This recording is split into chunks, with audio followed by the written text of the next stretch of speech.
Why are there not more people talking about how cool lungs are? I'll show you how your lungs are the unsung heroes of your body. Your lungs are like two superpowered sponges inside your chest. When you breathe in, they fill up with air, pulling in oxygen that your body needs to survive. Think of oxygen as fuel for your cells. But it doesn't stop there. Your lungs also get rid of waste gas called carbon dioxide, which you breathe out. It's like a daily spring cleaning for your body. Here's a fun fact.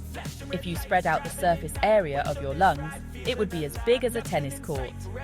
That's a lot of room to keep you breathing easy. So, next time you take a deep breath, remember, your lungs are doing some seriously amazing work. Keep them happy by staying active and breathing in fresh air. Thanks for watching and keep breathing easy.